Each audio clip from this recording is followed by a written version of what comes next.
What is up, everybody? Welcome back to another video. In today's video, we are going to be talking about the Detroit Lions offense from, or if you want to call it offense, from the Lions versus Panthers game, and really how I think they can fix it, and in particular the play calling. So let's get it started. You know, I got to shout out DoseOfDion, man, because it was actually the first time I went live on YouTube. And, you know, guys don't know DoseOfDion. He put out a lot of good content for the Detroit Lions. Welcome everybody to another video. Glad you guys are here. And yes, we are back on a Monday. I'm a little bit calmer today. Actually, I'm not going to lie. Hold up. I dropped my marker. I don't know where it went. I'm not going to lie with you guys. I say that, but I wasn't that calm this morning, honestly. I did make another video where I kind of went off again. I didn't upload it. I was like, okay, I'm going to hold off on that one. I was a little upset, okay, but I may upload. I don't know. It's kind of a goofy video. But anyways, we're going to be talking about this Detroit Lions offense against the Carolina Panthers yesterday. Now, I don't want to focus too much on this game. One, I don't have the film yet. That doesn't come out till really tonight, so I may not have that till tomorrow.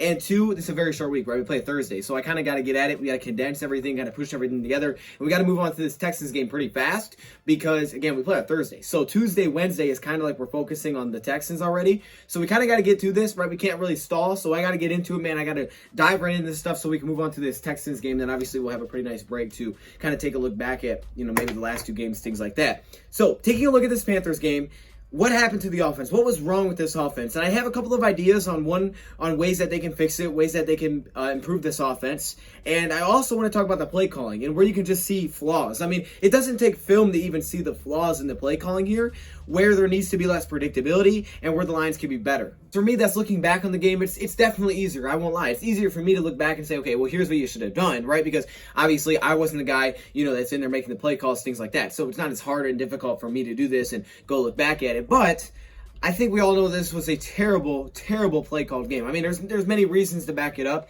and I do have that video where I kind of went off, but there's a lot of reasons to back up that this was awful. I mean, again, we haven't scored 0 points since Stafford's rookie year, so clearly there was something wrong with the play calling. I'm not going to spend this time explaining why it was bad play calling. You all know it was, but instead we're going to dive into the play calling, and we're also going to discuss how it can be better, okay? Why the Lions offense, how the Lions offense can be better, even without Kenny Golladay and DeAndre Swift, okay? Of course, it starts with knowing who you have heading into the football game. So heading into this game, we're playing the Carolina Panthers.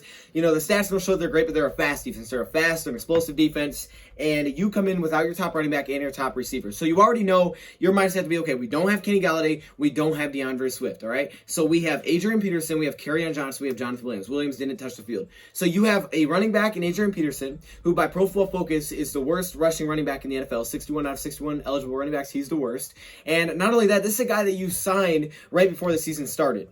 Now, I think it kind of tells you how they felt about Kerryon Johnson just a little bit. As much as I like Kerryon, I think it may tell you a little bit. I mean, you got to think, they drafted a running back this year in the second round, right? They drafted who was looked at as the best running back this year, and then they signed Peterson as soon as he became available. I think that kind of told you where, okay, here's where they kind of sit at with Kerryon Johnson, okay? And of course, with him not giving him touches this year, they know where they are. But heading into this game, I feel like you had to know that. You had to know, okay, wait, we didn't have a lot of confidence in this guy, you know, heading into the season. So why all of a sudden are we going to act like we should have tons of confidence? If they don't have confidence in him, cool, then you have to adjust your game plan based on that, right? Adrian Peterson, he's not a very fast running back. Peterson can be effective in certain ways, but he's not the same running back he used to be. He's not super explosive. You have to make sure you're getting him to the inside. If you're trying to get Peterson the outside, it's not going to work. We've seen tons, time and time again, it's not going to happen. And especially against Carolina, who play fast, right? They're all over it, right? They stack the box. They get in tight on the defensive line. They're trying to explode those run plays. They have a lot of fast defenders. Rushing the ball, zone running plays, it doesn't work with Adrian Peterson. And we came out, we did that. So that's the first thing. You have to know who's healthy. All right. Now, you know Kenny Galladay's not there. That can't hold you back from pushing the ball down the field. If Kenny Golladay not being there makes it so you can't throw the ball down the field, this guy should have been paid money weeks ago, because that's what's holding your offense together. The fact that you make Kenny Golladay your most valuable player on this offense, and no other team has done that, made their receiver the most valuable player, is a problem. But we say it all the time that, hey, look, the Lions offense is completely different without Golladay. That's true, but that shouldn't be the case. You shouldn't be completely helpless offensively just because you don't have one wide receiver. There's no other team in the league that needs a receiver to win football games, that needs a receiver to put up points. If you need that, you're in trouble, because it means what you're doing offensively is you're not strategizing, you're not drawing up a good enough game plan, and you're not able to put anything together to still find a way to be productive. Okay, the defense has had injuries, right? The defense had injuries this year. And they've at least tried different things. They've adjusted. Our offense is not. We are so reliant on what we have in certain personnel, that's been one of our downfalls. So what do you need to try? This is a T's idea this morning, and I thought it was a cool idea, and I'm like, yes, actually that makes sense. I mean, I would have no problem trying to. At this point, we could try anything and it'd be okay. Jamal Agnew, potentially using him as a running back in certain situations. Now, I know you're probably thinking, well, why would you use Jamal Agnew back there, right? You don't want him hurt. You don't want him hurt. I get it. Especially if Amendola's back, it helps you. But the thing with Jamal Agnew is this, all right? You're not going to put him out there every play, and other teams do it. They put him back there as their running back. Think about, for example, the Carolina Panthers, Curtis Samuel. I don't know if they did versus us, but they do it a lot. They put Curtis Samuel as their running back. He's not a running back. He's a receiver. Jamal Agnew returns our punts and kickoffs. Putting him in the backfield, especially without Swift, like, let's say, for example, we don't have Swift Thursday. Putting Agnew back there a few times, even just as a decoy, could be great for the Lions because he is super explosive. The only reason that you move Jamal from defense to offense is, one, because he wasn't good enough at covering, and two, they just want to get him in open space, right? They just want to get him in open field to allow him to try to do some things. So why don't you try potentially putting him at running back? I mean, it's a different look that the defense has to be prepared for. There is no concern of a defense like, oh, no, we're going against AP this week, guys. No one's concerned. No one's concerned, oh, we're going against Carrion. They're concerned when they go against Swift. That's something they have to think about. Going against Agnew, even if he's not getting the ball, even if it just gets it like twice, maybe a toss play, whatever it may be, get him to the outside, maybe some jet sweeps. That's something I have to be worried about. We've seen them mix in jet sweeps. Why not line him back at running back a few times? Especially if Swift is not there because you don't have speed in the back end. If you want to run the ball, put some speed back there. Maybe go 2 running back sets, right? Maybe go split out of the backfield in the shotgun. I drop my marker again, and you put both running backs, right? You put Agnew and another running back. Maybe you don't give it to Agnew, but you have him out there as someone that they have to respect. That's something that the Lions offense could do, just a little wrinkle, to potentially say, okay, hold up. This can make defense have to at least, prepare for this. You put him in the backfield, now you have to be ready for him to get the ball because he's got a lot of speed. We're in a lot of stress because of the play calling, and I'll talk about that. Now, Frank, right now, that snap was just bad. I mean, it happens, though. The fact that we have to be able to bounce back from something like that, and the defense did. They did their thing, they got the pick. So it's fine. But we didn't bounce back. Now let's get into this play calling. This is where the problems really occur. I'm going to read through the drives in the first half, okay? The play-by-play drives. Not exactly what the plays. Not going to show you all the plays. I'm going to tell you what the plays were. Was it a run or was it a pass? And this is why we say our offense is predictable. This is a problem. All right, first drive of the game. First 2 plays, run, pass. 7 yards. We get the first down. So wait, hold up. Your first drive, you ran the first 2 plays of the game. Knowing that you don't have your top running back, and knowing that your running backs are not very fast, and they didn't have a good game today. Lions averaged 2.4 yards per carry as a team, okay? Just so you know. Run, pass was your first drive. You got lucky, though. You got the first on 3rd down. Okay, your next couple plays. This isn't something that's really on play calling. I like at least some of the balance here. You had drops on back-to-back play. We had a drop by Cephas on a short route. We had a drop by Peterson. You had an incomplete pass, but it wouldn't matter because you had holding on Frank Ragnow. It would have came back. Okay, somewhat of some balance there. Okay, I'll give them that. The next drive, though. Run. Your first 2 plays are runs. So the second drive in a row, your first 2 plays are run, then you had the fumble snap. Your offense can't be like that, especially when the rush game is not working. The Lions need to mix in the run, no question about it. But it has to be at a balance of more passing. This is a passing team, no matter how you want to slice it. This is a team that's built better to pass the ball. And you know what, Daryl? I know you love to run, and Matt Patricia, you want to run? That's cool. You open up the run through the pass. It doesn't have to be run, it has to open up pass. Pass can open up the run. It's all we talked about all week, man. That's what we need to see, so we fumble. Next drive, we get the ball. Our first 2 plays are passing plays. Pass for 6 yards, pass for 21 yards. Pretty good start, if you ask me. But then guess what we do? So we get the first down, run, incomplete, punt. 3 drives now. Three series, you've had 3, first downs that you started with run. And it's not successful where it's going 3rd and 2, 3rd and 3. It's 3rd and 5 or longer every time because you're not running well. If you're going out there and you're dominating on the ground, go for it. But the fact that you're passing on that 3rd play tells me that you're not getting enough yards on those first 2 downs to have trust that you can run it on the 3rd down. Because if you're getting good yards on 1st down, 2nd down, you might run it the 3rd time. But you're not. You're getting 2 yards, 3 yards, and it's forcing you to pass on 3rd down. That's not where you want to be. All right, all we're doing is saying, hey, run, and all of a sudden, Stafford, you got to find something on 3rd down, even though they're expecting to pass. That's the problem with predictability. That's where that comes in. So we complete, we punt. Next time we get the ball. Stafford runs for 6 yards, pass for 9 yards. Boom, 1st down, we're moving it again. Run, drop, punt. Guys, what? 4 times? Especially when the drive starts with a 1st down from passing the ball and you go run. That can't be the case. And what makes it worse is that our adjustments were the complete opposite. We'll get to it. Continuing in the first half. The next time we get the ball. Run, pass, incomplete. Okay, look, a couple of mix here. You start off with a run when only went 2 yards because the running game didn't work. Then you passed it for 11, first down. Incomplete pass, then you run for 8 yards. Okay, all of a sudden it's a 3rd and short. You got the whole playbook open, but you run it. -1 yards, you punt. Maybe even go for it. I mean, consider going for it. You don't get it, you punt, halftime. That was your first half. You guys noticed it or not, but our biggest run, which was 8 yards for carry on, came off a passing play. We passed the ball first, then we gave him the ball, then he went 8 yards. See, the problem with this run, pass is that we are not a good rushing team. So it's making it 3rd and 5 longer, which means the defense knows it's a pass. They're not, they don't even have to worry about the run. They're just dropping. They can do whatever they want. They know it's a pass play. They're playing the sticks. So you're leaving your margin for error so small because you're asking your team to pick up a first down every single 3rd down, and you're not letting them throw on the other downs. You're asking to pick up a 3rd down when the defense is already ready for the pass. What if you do it on those downs where they think you're going to run it? Now you have the defense mixed up. Now they don't know what to expect. And if you're not a very good running team but you want to run the ball, you have to open up the run through the pass. And there's a certain way you have to run. You can't be stretching Peterson to the outside. You have to know who you have in the backfield. And again, run. 1, 2, 3, 4, 5. At least 5 times in the first half, you had back-to-back runs. And it didn't work. If it's working, I get it, but it's not. So we go to halftime. Let's make some adjustments. Let's change this thing up. Okay, it's not working. We haven't scored yet. Great. By the way, Lions didn't get in red zone in this entire game. We got to 25. Okay, let's make some adjustments. This is their adjustment. This is not how you adjust. Adjustments have to be little wrinkles. This is not it. Second half. They passed the ball every single play for like the next 11 plays. They didn't run it one time. They went pass for 5 yards. Incomplete, punt. Pass. You know what's crazy though? At least, even though you passed every play, there was still some success here because you passed 3 times in a row. You got across the 50. Then you took the shot to the end zone, which was a touchdown call back. So at least you showed that you can move the ball. And this is with no runs. Imagine mixing in 1 to 2 runs here. Not back to back, just mixing 1 to 2 in. You get touchdown call back. Then you pass it again. Then it's an incomplete because now this flag backs you up. And then you get sacked because it's 3rd and 10. That's 1, 2, 3, 4, 5, 6, 7, 8, 9, 10. That's 10 straight passing plays. 10 straight coming out of half. And even though you passed it 10 straight times, you still move the ball better than you did with rushing the football. So next time you get it, we go to some tempo. Finally, it's too late, but finally, run the ball 4 yards. Pass the ball 5 yards. Hockenson 35 yards. There's a balance. Okay. Grant, I want to pass the ball on first down more often, but there's some balance. But then you go read option.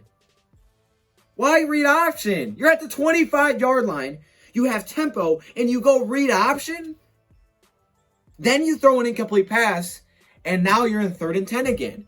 Behind the chains, they have a fast pass rush. They have Brian Burns there. They get a sack, and then you miss a field goal. That's how the game went. That should tell you alone that, hey, look, the play calling, just simply from run pass, is an issue. Because it's not like the Lions are running the ball well enough where they can be a run-first team. You have to know what you have. I know what you want to do. But you have to realize, here's what we are. This is what we are. We can't lie to ourselves anymore. Here's who we are. We are not a run-first team. We are a team that can run the ball if we open up with a pass, especially without Swift. Yet we stuck to the thought of that this was going to be a run-first team. If Stafford is not healthy enough and you're not confident enough for him to throw it, he should not be on the field. But I don't believe that. I don't buy that for a second because 1, he said he felt good in practice, and 2, when he took shots, he completed on them. So what are we missing? 1, no shots taken. We didn't stretch the field at all. 2, you're never passing on first down. And 3, your balance doesn't need to be 50-50. It needs to be about 60 to 70, probably about 70% pass to run. It really does. Unless the run's really working, it needs to be pass, run, pass. Something like that, right? Pass, pass, run, right? Something like that. Maybe it's run, pass, pass. That needs to be the mix. Not run, run, pass, run, run, pass, run, run, pass. Because the only reason you're throwing on that 3rd time is because you're not getting enough yards on the first 2. So if you're not getting enough on the first 2, then you need to do something different. The fact that we threw the ball 10 straight plays and it was our most effective we were all day is an issue. That's an issue. Because there's no... you threw it 10 straight times and you should have had a touchdown, but a flag, and it killed the drive.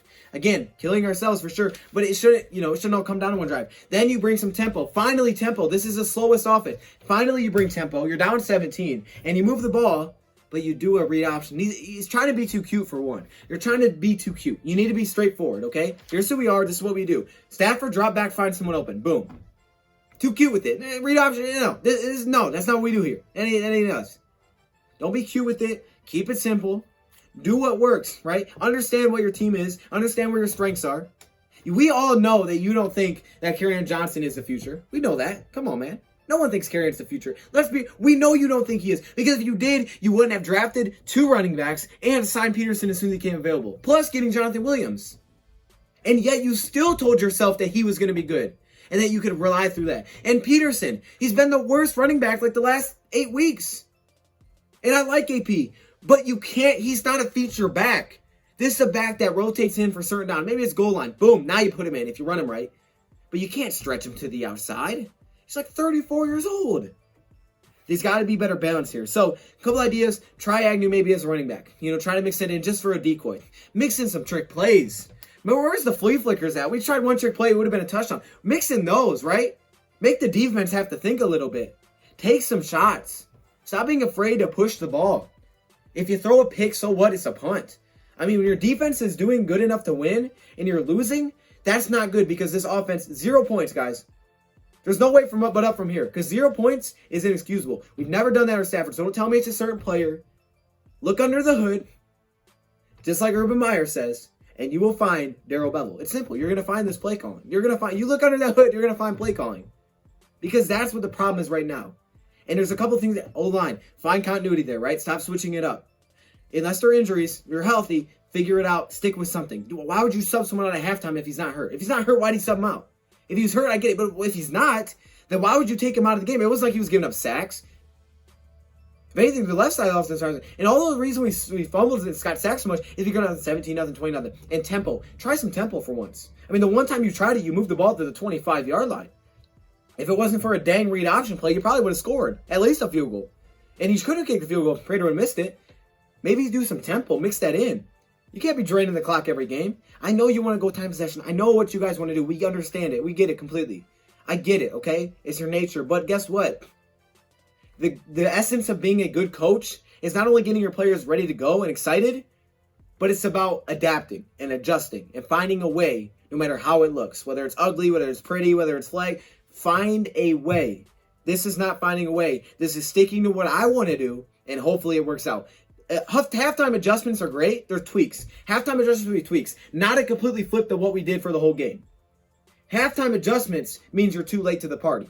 All right? If you do 10 straight pass plays out of half and you ran it mostly in the first half, you're late to the party because you just messed up there. You had no idea coming into this. You came in with the same game plan as usual, and it was too late. Your game plan had to be ready for this. Didn't have to be 10 straight passes, but we are a passing team. We get that. When Swift's not there especially, you can't play through the run. And if they're stopping the run early, good. Realize it, mix in the run, open up the run through the pass. It was simple. We talked about it all week. We knew, all of us knew, you have to open up the run through the pass. And if the only guy that seemed to not know that was the guy that's actually in charge of calling plays. So how do you fix this offense? Just realize who you are. Just look in the mirror. Just look at this depth chart. Look at the stats. This is who we are. Let's be who we are. And let's see what it looks like. Because at this point, you're going to get fired anyway. So let's do what we do. Let's see what it is. Don't be so stubborn that you won't get out of your way. The defense has been willing to change. Matt Patricia went to more zone. He started blitzing more. He changed his things up, right? He's trying something different. Give him credit, Coriel and Matt Patricia defensively. But offensively, we need to see that same thing. And you know what? It's probably too late. It may be too late. It may be. But I at least want to see that heading out. If you want to make an impression that you should be brought back as a coach, show that you're willing to adapt and make something change. Because so far offensively, you haven't shown us that. Defensively, you have, but offensively, you haven't. And right now, 0 points. That honestly, in a lot of places, would get you fired because you didn't do your job. 0 points gets you fired right there, right? That's like, going to your job and doing nothing right. I mean, it's like going to any job you have and doing everything wrong and no production. It's like a factory. You got to get so many things done and you do none. You're going to get fired for that. You don't walk away from that. The fact is, you should be lucky you're still here. So now do something about it. Show us you're willing to change up. Your thoughts, comments below. Thank you for watching, and I'm out. Are you kidding me right now? I had to put my helmet on for this one. Are you kidding? Look at this. Look at all these members.